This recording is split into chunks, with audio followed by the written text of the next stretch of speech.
So today, we are so excited because we are celebrating two major milestones ng BGYO, which is their highly anticipated concert this October 4 and of course, yung release ng brand new EP nila entitled Headlines this September 25. So 9 days na lang, maririnig na natin ang buong EP nila. So let's give a round of applause as we welcome the boys of BGYO!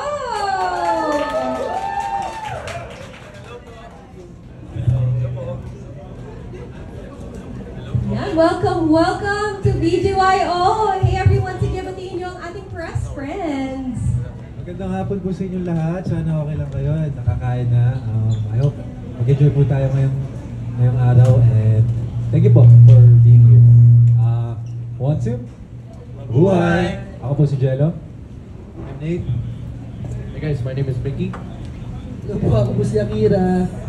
Ako po si JL. And we are BGYO.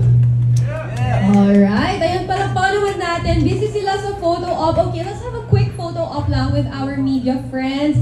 Ayan, kakapasok lang. Bago tayo magchikahan, this is your chance to take the photos of BGYO. Ayan, ready na sila. Big smiles and high energy. Okay. Ayan, let's give a few waves, mga poses natin. Ayan, para may variety naman tayo sa ating mga press. Alright, ayan. Handa-handa naman kayo sa ating posing. Sanay na, di ba? Okay, ang taas ng energy ng ating boys. Thank you to our media friends. Ayan, ready na sila sa photos ninyo. So today, hindi lang naman kayo din ang bida dito dahil yung mga milestones nyo din. So, first and foremost, congratulations are in order dahil na-nominate kayo as International Rising Artist at the Breakthrough Awards in Brazil. So, syempre, big achievement to, not only for you, but for Filipino music. Kaya naman palakpakan natin ang nominated na boys natin. Congrats! Thank you! Kamusta naman yung pakiramdam na na-nominate kayo doon? We were very surprised because this was our second time being nominated and it reminds us to keep going. It reminded us why we started and we're just pushing. We're focusing on our concert now and we're getting ready. That's great. Humble beginnings talaga. And nagpe-pay off yung hard work at nakikita naman natin yon, di ba? Pero hindi lang yon ang i-congrats ko sa inyo because you also had your unforgettable performance sa Summer Sonic Bangkok kung saan i-represent nyo ang Philippines. Kayo ang nag-iisang Filipino artist sa line-up. Ayan, maraming salamat sa mga palakpak. Palakpakan naman natin sila ulit, guys. Grabe, the only Filipino artists dito sa line-up. Big milestone. Kamusta naman yung experience? Kamusta ang Bangkok? Yes, so sobrang grateful kami na mabigyan ng opportunity na makapag-perform sa Summer Sonic Bangkok. Kasi yung mabibigyan na showcase namin yung music namin sa international audience. And nagkaroon din kami ng chance mga-collab yung mga artists na nag-perform doon. And nakakatuwa kasi sobrang friendly nila and ang dami din namin natutunan sa kanila. At napanood din namin yung mga nilulook up namin international artists kaya ni Alicia Keys, Camila Cabello, Black Eyed Peas. And at the same time, habang nanonood kami, dami naming natutunan na pwede naming baunin sa mga future performances namin. Siyempre, many more to come. Hindi lang yan magiging una for sure. Marami pang susunod. And hindi na natin isa-celebrate to dahil magiging common na lang to sa inyo. So that's what we're hoping for. Yun ang minamanifest natin. Pero hindi yun ang pag-uusapan natin today because today's press conference is really about letting everyone in on what's next for you. For BGYO. So yung new music nyo, the concert of course, and yung journey na pine-prepare nyo ngayon. So this is your chance to share yung excitement nyo sa ating media, press, friends, and partners. So before we listen sa mga bago nyong kanta, let's look back sa mga ni-release nyo na earlier. So personally, this is one of my favorites ng BGYO. Grabe, ang lakas no. Ang lakas ng feedback, grabe. Okay. Okay lang yan. Kunwari may langaw na lang tayong kasama dito. Huwag nyo napansinin yun. So personally, my favorite is All These Ladies. So this has already crossed over 1 million streams across a lot of platforms, and nakaland din to sa Spotify's viral hits playlist. So honestly, after Trash, ito na yung paborito kong kanta. All These Ladies, ang ganda din ng performance, Thank you. the visuals of the music video. Kaya, i-share din natin sa kanilang All These Ladies. Guys, let's listen to this song together. Oh. Ready na ba ang kanta? Ready. Ayan, let's play this song. Parang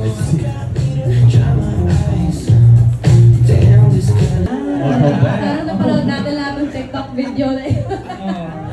Napanood na natin. Ayan. So sana guys, nag-enjoy kayo. Actually, I can see yung mga media friends natin na nakikikanta. So I feel like this is also one of their favorite songs. So congratulations sa milestone nyo sa All These Ladies. Of course, well deserved. Pero hindi lang yan because you also have headlines which reached over 300,000 streams na rin. So congratulations! Thank you, bro. And syempre, ito yung dinebut nyo, the performance, di ba, dun sa Bangkok. Yeah. So, kamusta naman performing it for the first time sa international audience naman? Sobrang nakakatuwa kasi nabigyan kami ng opportunity na makapag-perform sa Music Countdown Bangkok. And parang for us, super blessing yun to share our music, OPM, and everything sa ibang sa international stage. And it's not just a normal stage, diba? And to be able to debut that song on stage in a big event, sobrang thankful kami, grateful. Yeah, of course, congrats. And the headlines will actually set the tone for what everyone can expect sa ating EP. Kaya hindi na rin natin papatagalin.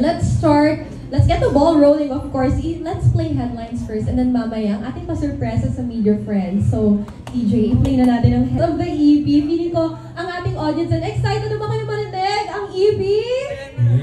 Yeah. And excited sila, syempre, kaya din sila nandito to support everyone. Kaya naman today, you're in for something special because kayo ang unang makakarinig ng exclusive previews of the 2 unreleased tracks dropping on September 25. So we have 2 songs. This is Dance With Me and Aloe Vera. So gusto niyo namang marinig? Yeah. Parang kami din na surprise Kayo din? Ay, ito na pala. Okay, ako din. Excited ako marinig. O sige, so let's all be surprised together at i-share na natin ito sa kanila. So let's play the first song, Dance With Me. Oh yeah. I love the excitement. O, din nagulat din sila. Hindi ko alam. We also have another one. So let's also listen to Aloe Vera. Skincare.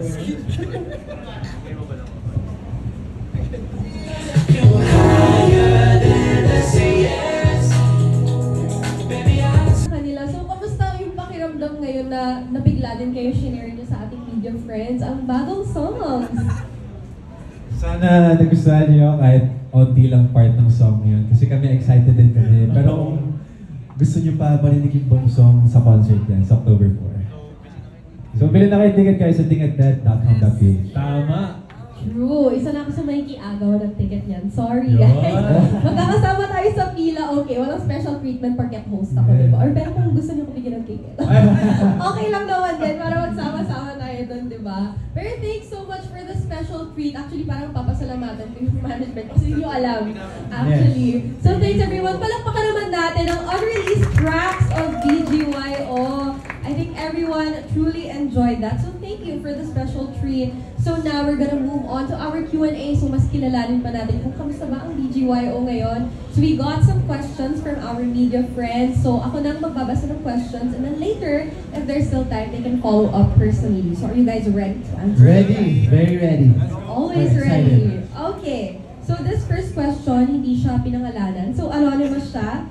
So they asked, from performing at different mall shows and having album showcases in SM Skydome, finally you're having your first ever concert this October at the New Frontier Theater. Ayan, ang saya. So looking back from humble beginnings, how does it feel to finally have your own solo concert? Siyempre, kinakabahan kaming 5 kasi nga, first solo concert. So yung pressure na sobra talaga. Pero, excited kami at the same time kasi excited kami ma-showcase yung mga natutunan namin throughout the years and kung sino na yung BGYO now. Saka yung mga new songs, di ba? Oo. mga pasabog natin dyan. Oo, I feel like this will be something new. Syempre, looking back at your different eras din, I can see na ibang-iba na rin yung sound nyo ngayon. And I'm really loving who BGYO is right now. So, meron silang second question. Recently, you performed at the Summer Sonic Bangkok along with international artists like you mentioned, Alicia Keys, Camila Cabello, Black Eyed Peas. So, how does it feel naman to represent Filipino music sa isang malaking-malaking music festival internationally? Ayun nga, sobrang grateful nga kami kasi nabigyan kami ng opportunity na makapag-perform sa Summer Sonic Bangkok. And yung fact na kami yung first Filipino boy group na makapag-perform doon, sobrang saya and ang sarap sa pakiramdam. And makita yung mga international artists na nilulup up namin and may mga mapulot na lessons kung paano sila mag-perform na pwede namin madala sa mga susunod pa naming performances. Oo nga, because you were once fans also of these people, tapos kasama na kayo sa line-up, so nakakatuwa. I can really see the joy in your eyes. We also have another question from someone else naman ito. So this is your second time na ni-nominate kayo sa Breakthrough Awards in Brazil. Ano yung reaction nung nalaman nyo for the second time na nominate naman kayo for the International Rising Artist Award? We were very surprised kasi this is the second time. So wow, second nomination, and it's a good reminder and motivation for us to keep pushing kasi our music and what we're doing now is being noticed internationally for the second time too. So we're very thankful sa Breakthrough Awards in Brazil dito. Yeah, nakakatuwa talaga. Palakpakan naman natin ang BGYO. We're manifesting for more international nominations. Siyempre, yun din ang goal to forward Filipino music internationally. Ito naman, we have a question from Nika Sabio from Push ABS-CBN. First question is, preparing for this concert, what are the things that you discovered about yourselves individually and as a group that you are proud of? I think pinaka-highlight ko sa sagot ko is kung paano kami mag-work together as a team. Kasi nakaka-proud siya kasi kahit may 5 opinions, 5 mga mindset, tsaka mga ideas, at the end of the day with the team, na gagawa namin ng iisang sagot para sa lahat ng mga ginagawa namin the process papuntang concert. Ang galing. Actually, you grow together talaga as a group. So for the second question, with the new EP, what is the difference of this to your previous albums? And please share, how did you prepare for this? And ano yung nag-inspire sa inyo dito? Ano siya eh, this new EP that we are going to release, it's very special to us. It shows how much we've grown through the years and how much our music evolved. Kasi before we were trying to experiment with different sounds, and we are proud of our new release, especially this year. This year from Trash to our EP1 and going to our new Headlines EP.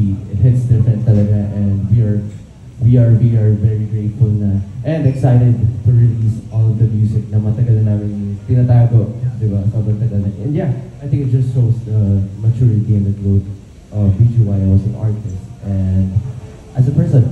Yeah. So, I'm truly loving this era. I feel like everyone as well, they were really vibing along sa mga kanta na pinakinggan natin kanina.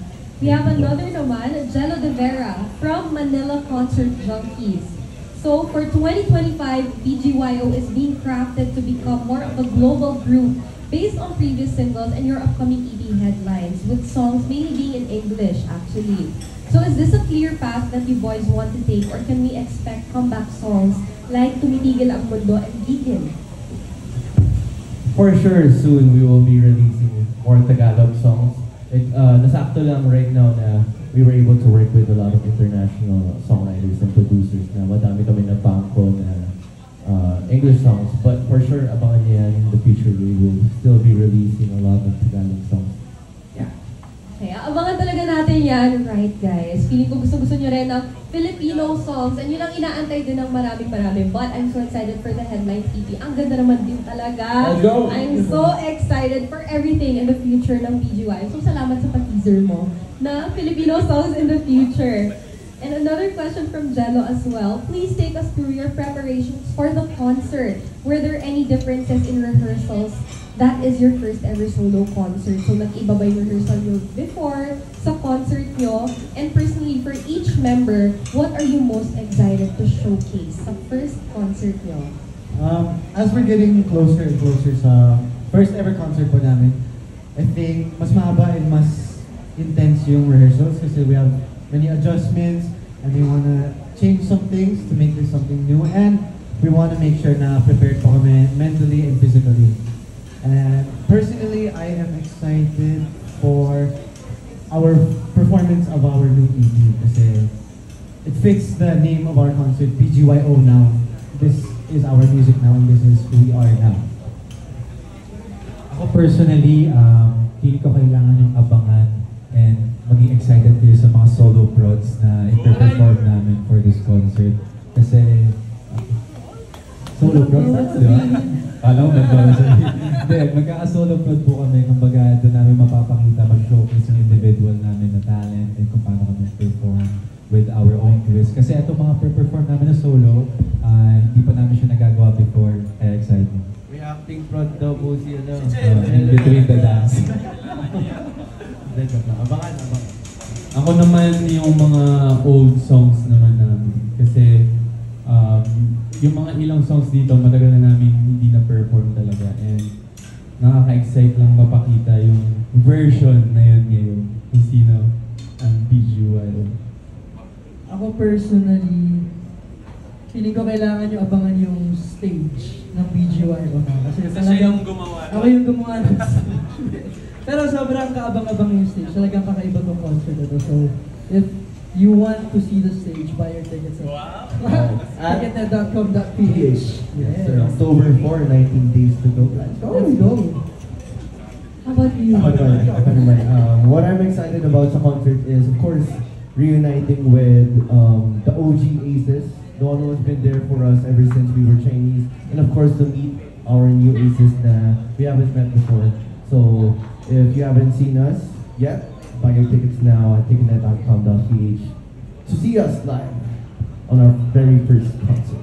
Yan, malapit ang feeling ko, lalabas na rin yung pub na sold out na siya. And very, very soon. So yun din naman na-manifest natin. Aces, huwag na kayo magpatumpik-tumpik pa. Bumili na kayo. Now na. Kahit hindi ba nagbebenta na, bumibili na kayo. Now na talaga. Alright, I'm so excited yung solos nyo. Something new. Okay, thank you for saying that. Next, we have Patrick Villanueva from Business Mirror. So ang question niya, based on your experience and the things you witnessed with your colleagues and competition in P-pop, what are the learnings you as a group and personally plan to bring coming into your first solo concert? Well, so through the years, sa lahat ng mga na-experience namin siya, mga nakatrabaho, nakasama within the community rin, ang pinaka-napulot talaga namin, lalo na ngayon, nag-prepare kami for this first solo concert is teamwork, focus, and yung pinaka-mindset mo na hindi mo na siya dapat dalhin every time na may performance, kumbaga dapat lifestyle siya every day. Interesting. May mapupulot na talaga sa mga kasama mo sa trabaho. His next question is, we've seen artists get their hunger on stage, while yung iba naman naka-frightened. So how do you guys keep your mental in check to keep that hunger higher than your fear, especially performing in front of a lot of people? Well, for us, normal lang naman talaga kabahan or matakot, lalo na kapag sobrang maraming audience yung mga nanonood. Pero, ang pinaka-key dyan is, preparation. Kasi kapag prepared ka, automatic na yan sa katawan mo kung anong gagawin mo kahit kabahan ka. Parang discipline, na kahit anong mangyari, at least magagawa mo pa rin yung dapat gawin. And at the end of the day, normal kabahan, okay rin kabahan kasi alam mo may fire sa puso mo. Saka sa nakatulong ko para mawala yung kabay, nag-aampasa kami sa likod, sa backstage. May mga rituals kami. Malakas talaga. Ang pasa, prayer, and huddle, tsaka kumbaga practice rin nasa group and individual para align kami paglabas ng stage, pag-start ng music. Boom! Iba talaga, pag BGYO, may mga pag-rituals sila na ganyan. Paluan. Oo, may paluan segment. Para makalimutan ko pa ba, di ba? That's nice to know, ah. Hindi ko ata narinig yun sa iba pa. So first time ko narinig yun. We also have a question from Vince from Philippine Concerts. collaborating with global songwriters like Melanie Fontana and Lindgren, who have worked with artists such as BTS, Blackpink, 17, Twice, Britney Spears, and Dua Lipa. So this must have been a game changer for all of you. So can you share your creative process working with them and your reaction nyo na kasama sila makipagtrabaho sa inyo sa EP? Yeah, we met them, me and Nate met them no music camp last year. So we had a music camp that was, we were in the studio session together. Tapos yung una kinakabahan talaga kami kasi, you know, they're big names in the industry. Tapos malaman mo, they wrote and produced for Dua Lipa, BTS, and K-pop Demon Hunters, mga ganun. So una nakakaba talaga siya. Pero when we got to talk and chat before the session, nawala siya kasi sobrang gaan nila kasama, yung energy nila maganda. And, you know, starting the session, smooth na siya, tuloy-tuloy kasi we were able to chat before, tapos nagpatuwa naman ng ideas, what kind of song gusto natin gawin, what kind of sound. So yeah, that's how Headline was born. So super grateful to have been able to work with Lindgren and Melanie. Shout out sa inyo, love you guys.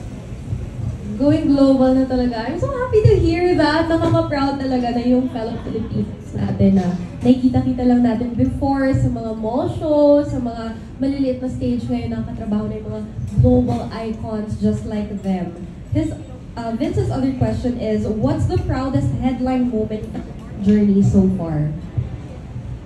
Ako isa to sa mga feeling ko sasabihin niya rin. Pero isa sa mga na proud ako is mapunta yung isang song namin sa viral playlist sa Spotify. Nag-peak sa number 35 sa viral hits yung All These Ladies. And sa isa pang viral 50 Philippines na playlist sa Spotify. Kaya so grateful kasi isa rin sa mga favorite song ko ng video. I'm very proud and I feel like this is a headline moment kasi we were featured on Grammy's many hits of Asian pop list. So we were featured with Blackpink, BTS, Funk Favorite, and we were very honored to be on the same list as these very big acts. Ako ngayon, yung ngayon, preparing for the concert, we're going to have a concert on October 1st. It's the very first BGYO concert, so para sa akin yung headlines sa akin right now. Ako naman yung nag-number 1 kami sa Billboard's Next Big Sound Chart sa song namin, The Bandit. Sobrang big deal niya sa amin kasi bago pa lang kaming BGYO nun and makakuha agad ng ganong klaseng recognitions. Sobrang sarap sa puso. Ako yung nanalo tayo sa Breakthrough last year for song by international artist for Patintero. Then yung ngayon na you're nominated again for Breakthrough for international rising artist. Ayun, yun sa akin. Congrats! Nakakatuwa ang headlines ninyo. It's so nice. For sure, mas marami pa. At features and dominating ng charts. Marami pang number 1. And nomination, syempre, gusto ba natin makita ng Filipino na ma-nominate sa Grammys? Yes! Syempre, yun ang gusto natin makita. So we are also manifesting that for BGYO. So manifestation session pala to. Mag-manifest tayo together dito. Next question is from Chris O. Ramos Jr. from One Music PH. Speaking of headlines, how have you matured in terms of handling the distractions and the non-musical things that come with being public figures? I think we've grown in terms of focus and mindset. Kasi before, we get easily distracted kapag, ayun, sa mga sinasabi ng tao sa paligid and everything. Pero throughout time, we learned how to, like, control the noises around us and just focus on what matters, which is our music and our growth as an artist. And, Oh, that's actually very hard to shut out the noise. Super. Pero at least we have grown and we've learned naman talaga. Next question, how close or far do you guys think you are in quest to go global? actually, dream siya ng every artist to go global. Pero kami, we're still on the journey and malayo pa talaga kami. Pero I think through releasing music and performing, unti-unti, bit by bit, in a way na-achieve namin yung goals namin. And we won't stop until we reach those goals. So, yes po, we will push. Oo, lahat naman yan may kaihinatnan. Unti-unti naman natin naaabot at may mga unexpected pa ng mga nominations. So for dadami at dadami pa yan. We have Jay of Certified Kapamilya. What is your favorite UIO song and why? Eto, curious din ako dito. Ako, Bravo. Trash. Yeah. Yeah, Trash yung favorite ko. As when I first heard it, natapos na during the 2023 music camp, Star Music Camp. ABS-CBN Music Camp. May magic, and it was the start of something new. So, and yung lyrics niya, sobrang relatable for me. And, I don't know, may magic talaga siya when I first heard it. And then tuloy-tuloy na after yung Trash na in every song na we make and we release, napasa yung magic in every song until hanggang ngayon sa future releases namin, which is September 25 sa Headline TV, which is Dance With Me and Aloe Vera Nadagdag. Yeah. Ako naman yung song namin na Panahon. Kasi sobrang ganda ng lyrics nito para sa akin. Kasi sinasabi niya na kahit anong mangyari, bigyan mo lang ng panahon. So parang ganun yung BGYO ngayon na nagte-take time lang kami sa ginagawa namin. Hindi kami nagmamadali.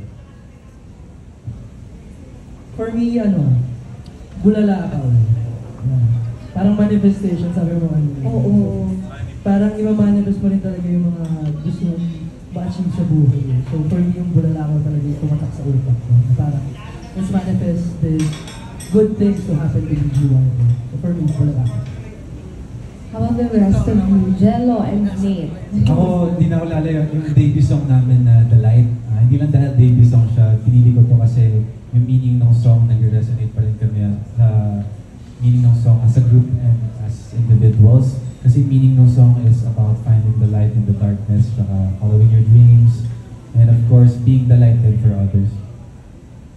Siyempre, our latest single, Headline. Yeah! This is my favorite song kasi it's like my energy, my vibe. I'm always just enjoying and I'm always happy and having fun with this life that we have. And I'm very proud of what we love, which is this career BGYO. At least alam na natin ano mga favorite songs niyo. Almost every era may na-mention kayo. So that's nice to know. Especially sa mga bagong aces and yung mga kinikilala pa kayo. So thank you kay Jay for asking that question. He has another question actually. How do you see your group in 5 years? Parang resume lang. In 5 years, for sure, madami na kaming na-release na songs and basta kami, ang goal namin is ma-share pa yung music namin all around the world. Siyempre here in the Philippines, but also around the world. And sana, we are working hard na in 5 years na kaikot na kami around the world, sharing our music and connecting with other people through music. Kita naman natin, may first solo concert kayo sa October 4, but after that, we're hoping for a world tour naman. Sana matupad na yan before pa mag 5 years. Sana mangyari na yun, di ba? Charmy Joy Pagulong from the Philippine Star also has 2 questions for you guys. What message do you hope to convey to your fans through the concert? After yung fans, for the OG fans, this is gonna be a treat for all of you and itong concert na to, it's a way for us to give back din sa mga nagstay and sa mga bumalik ever since nung nag-start pa lang kami and sa lahat ng mga napagdaanan namin. And sa mga new fans, sa mga new aces, ito yung way namin para magpakilala, to show you guys what we got, and gusto namin sabihin sa inyo na you guys are welcome and it's gonna be a fun ride for everyone. Yeah, I'm so excited for you guys. So enough from me and enough from everyone who sent in the questions. We also have some people who want to personally ask you questions. So let's start with Jacqueline Megan Ortega from Soundcheck Manila. Ayan, Hello punta na po po. tayo dito. Jacqueline. So aside from Miss Jacqueline, while she's coming up here on stage for the mic, you can also ask some follow-up questions personally kasi we still have a lot of time. So mag-raise na lang po tayo ng hand. Eto na lang po, Miss Jacqueline. Ayan, okay. There na lang po pala sa kabila. Hiya tuloy ako. Hi guys. Hello po. Congrats sa EP nyo. Pero can you give a konting teaser, bakit aloe vera? So parang sinasabi nila skincare, diba? Interview sa RS. Kaya teaser siguro ng dalawang songs na we've heard. Bakit? Kahit siguro inspiration. From the teaser a while ago, pag narinig mo yung chorus, it says, "Baby, I can soothe your heart like aloe vera." Oh. So that's what we want to do. Yes. Okay. Pero pwede din skincare. Habang nag-skincare. Skincare. So, second question guys, kasi grabe sked nyo from Bangkok to England. So, how do you guys avoid burnout? Parang feeling ko pag pagod kayo, mas makulit kayo. Tama ba? Oo, diba? So, how do you guys avoid burnout? When we feel burnout, I mean, we haven't been getting burned out, diba? We've been relaxing. After work, we take our personal time po, tapos we try our best to recover kasi from Bangkok to UK, we already started our preparation for the concert. So, we took the time to make it our me time and just recharge and do what we need to do for our mental health and for our body. Tsaka tama po yun yung pag sinabi niyo po na kapag pagod kami, mas makulit kami. Kasi siguro yun yung way namin para malimutan na pagod na kami, physically tsaka mentally. Kasi parang iniisip na lang namin siya na parang naglalaro lang kami gano'n. Tapos after na, itatawa na lang namin yung mga nangyari kanina. Ganun.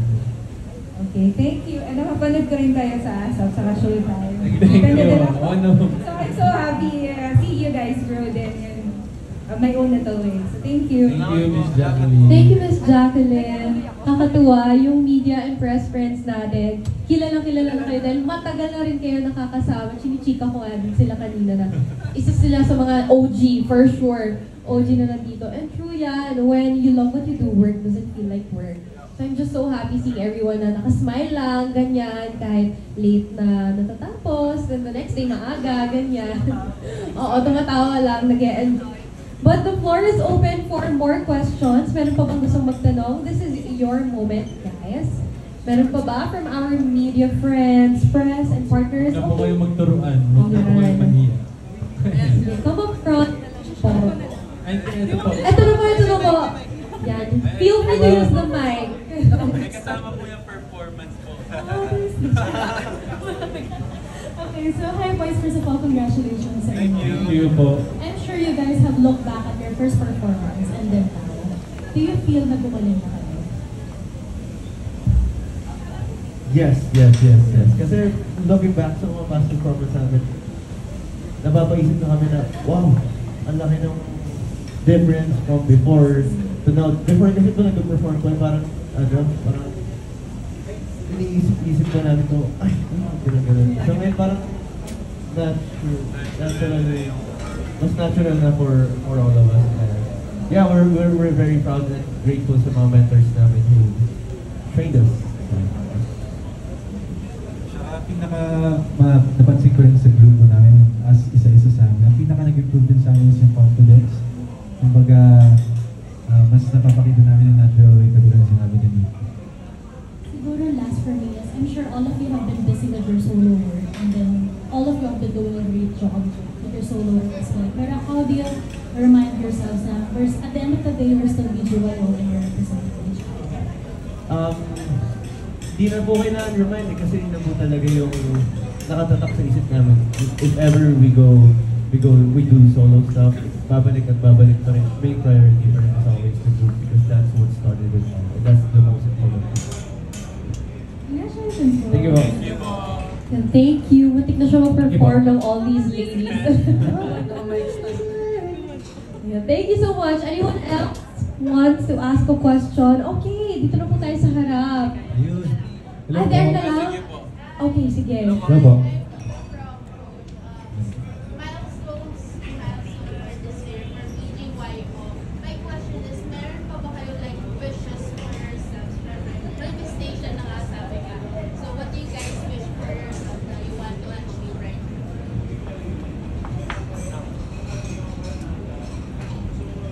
Feeling ko more concerts. Ayan, may manifestation na naman. And nasimula na yung first solo concert. So siguro after ng solo concert na to, more performances, more music, and more people to inspire. And of course, more concert na. And malay natin, baka mag-world tour, something. Ako pinaka-manifest ko po is na acknowledge kami globally and mahalin kami ng buong Pilipinas. And of course, makapagkaroon ng mga big awards and makapag-perform sa mga big music festivals or concerts, katulad ng sabi na akin. Ako siguro naman yung Aces. Sana mas dumami pa sila. Yung to the point na magpe-perform kami sa isang malaking stadium na lahat sila. Sobrang, ano mo yun? Hawak ng ocean. Thank you po. Much. I think there's another one. Sige po. Meron ka mga intel dito. Ayun, bumubulong pa siya. Nahihiya pa siya itanong. Celebrated today. Regalo birthday to Jay. Syempre. Si Jonathan. Salamat po. Thank you po. Ayan na. Ayan na. Totoo ka. Thank you. Happy birthday to you. Happy birthday to Thank you po. Happy birthday to you. Wow. Happy birthday, dear friend. Happy birthday to you. Wish. Secret daw. Secret. Yay! Ang dami Thank you nyo po. Thank you po. Thank you. Sorry po. Sasagutin ko na po yung tanong. Bukod sa success ng BGYO, wala na po bang ibang inihiling kundi sa lahat ng mga na-achieve namin, lahat ng ginagawa namin. Gusto ko lang na maging masaya lang kaming lima palagi together. Yun lang yung laging away ni Beach. Yes po. Thank you so much. Ay, ganun na. And also, happy birthday to Joey. Happy birthday, JL! Siyempre naman. Batiin natin si JL. Parang na-awkward siya kanina. Mas ipa-awkward pa Kasi natin naisip ko lang, parang tumatanda na ako. Yun yung umano sa utak ko. 20 magka-24. Okay lang, young at heart. Yun ang mahalaga. Wala sa itsura. Nasa puso lang yun. Happy birthday, JL! Batiin naman natin siya sabay-sabay. 1, 2, 3. Happy birthday, JL! Thank you, everyone. And thank you, World Kitchen. Thank you so much, BGYO. So Thank you that's po. all the time we have for the questions. Thank you so much. Nag-enjoy kami sa preview ng mga kanta. Nag-enjoy ba kayo? Ayan, nag-enjoy sa food, nag-enjoy sa interview, and nag-enjoy sa mga kanta. So thank you once again, World Kitchens, for hosting us today. And syempre sa friends natin, sa media and partners, palakpakan nyo naman yung sarili ninyo. Thank you so much. We know that you have a lot going on in your day and may mga kasunod pa kayong trabaho. So maraming salamat. And of course, BGYO, congratulations once again sa lahat ng milestones. And we are always hoping and praying for bigger and better things for you. So maraming salamat. This has been VJ Ea. Thank you and good afternoon, everyone.